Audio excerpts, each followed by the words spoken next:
Hey, how's it going, Huskies? So today I'm here with Miss King. Hi. How we doing today? I'm good. All Thank right. you. So, we all know why we're here. We're here about Yonder Pouches. So I got a couple of questions for you Sure. to ask. So the first question up is, so how are people are going to enter and exit the school with the Yonder Pouches? Sure. We're going to enter and exit exactly the same way, except a little bit slower. So we're going to, at both entrances, we're going to have students checking in by turning off phones, putting their phones into their pouches. If you have wearable technology, that would include your watch or your earpods. It will all go into the pouch. You'll lock the pouch, and then you'll enter the building. This is what the pouch looks like. This is one of the magnetic devices that will unlock it. And so I'm just going to open it so you can see. The pouch you put your stuff into, and then it just simply, there's a button you press that locks it. So you can't accidentally lock it at home. And I think that some kids are afraid that they're going to have to unlock and lock coming in. It's just really a plop in and lock when you come in. So it should go, first week will be slow, and then it'll get quicker after that. So where would those magnets be located in?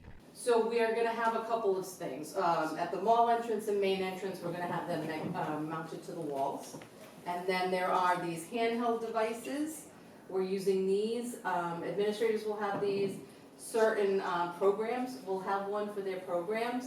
There are some teachers who have students use phones for purposes like photography, video. There might be some music uses. And so when teachers are doing that and students actually need to use their phone for educational purposes, the handheld device will go into a classroom for unlocking. Okay. So another question I have to ask, I kind of totally forgot about the answer for it though, but it was like, will we have the phones unlocked during lunch? So no, the Yonder program is a 100% through the whole school day program. You lock upon entering and you unlock when you leave. Is there a reason for us not to have it during lunchtime? Yeah, I mean, I think it's just, it's twofold. We're doing Yonder for 3 reasons. 1, for social emotional health, 2, for school safety, and 3, for academics, and not necessarily in that order of priority. So locking in classrooms affects and helps our academics, our students focus and being less distracted. But the other pieces of it, safety and social emotional well-being and health, is really about the entire school day.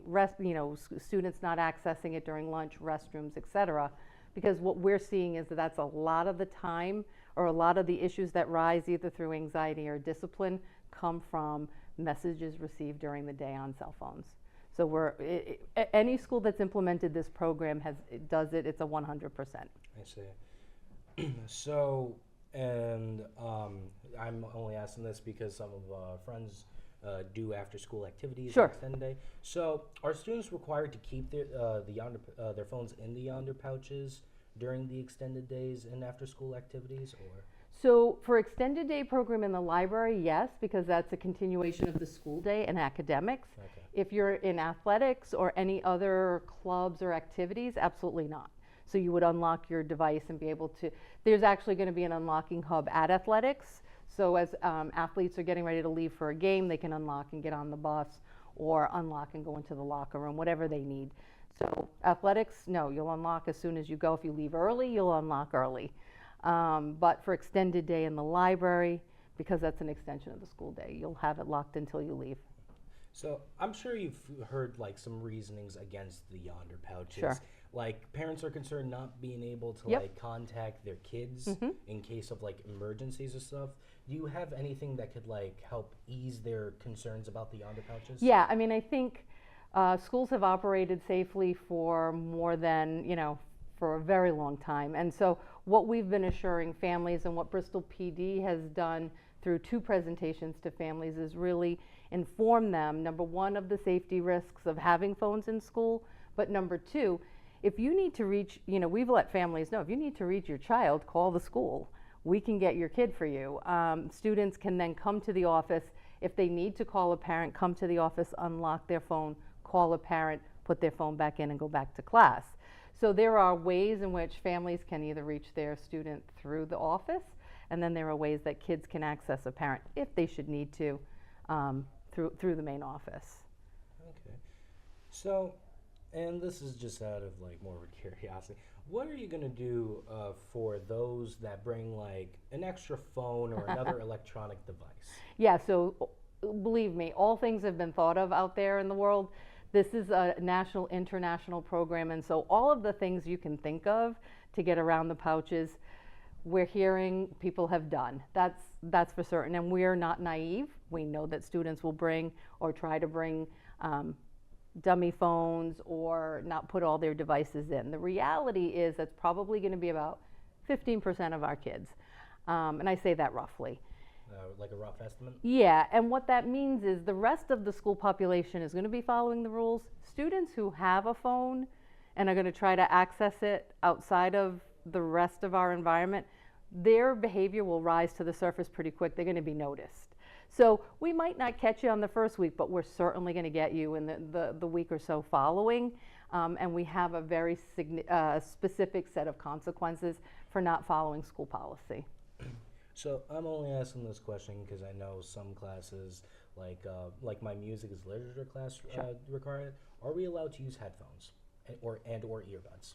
So earbuds, no, nothing wireless because you can then access your phone through the wireless. So what we're saying for one of the things that's come up for me in certain 504 meetings or IEP meetings and student accommodations, yes, students can listen to music for anxiety or things of that nature, but we're going to be having students use wired headphones. So plugging into the Chromebook and accessing their music that way. What about for those that like have a problem like connecting the wire stuff with my with Chromebooks? Because for me, I can't use wired ones for this Chromebook because it just doesn't work on mine for some reason. So, do you have anything? Yeah, I don't know. So that's the first I've heard that, but that doesn't mean it's not a problem for others. So. I think that's one of the things we'll have to work through. I mean, there are certainly going to be things as we go along that come up, but it is a potential solution. But if there are issues with connectors, we're going to need to figure that out too. Yeah. Okay. So, what happens if someone, forgets to bring the Yonder Pouch No or way. breaks the Yonder Pouch? So, Forget, yeah. So I think one of the things we have to recognize is we give students loaner Chromebooks because they forgot their Chromebook or their Chromebook's out being repaired. And the Chromebook is part of your educational experience. Your phone is not. So if you forget your Yonder Pouch, actually students who don't bring a Yonder Pouch to school will actually be required to turn their phone in at the office where it will be locked up for the day. There are no loaner Yonder Pouches because that really just enables the behavior. So, and it's not part of your educational program, so we're not obliged. Okay. So students who forget a pouch will need to lock it up for the day with us. If you break or destroy or intentionally try to work this out somehow, like I can still get my phone out of here, I assure you cannot. It's school property, so much like the Chromebook, you would be responsible financially, and we're letting families know what that is. They're about $26 to $30 to replace a pouch.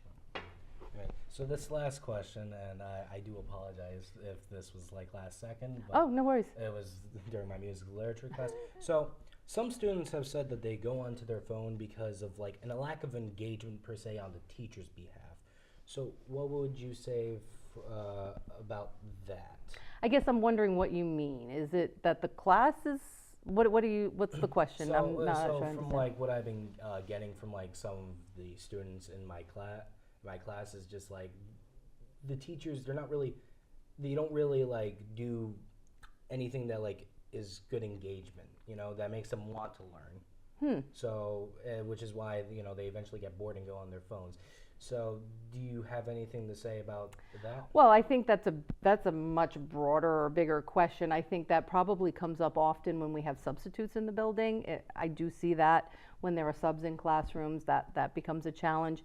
I'm working with faculty in terms of making sure that we have really good sub plans going forward, because we've got to make sure kids are engaged when a teacher's not in class. But student engagement is a focus for our professional development all year, so hopefully we're going to continue to address that. Okay. Well, that concludes all the questions I do. All right, awesome. Thank you for your time, Ms. King. And no problem. Back to you, studio.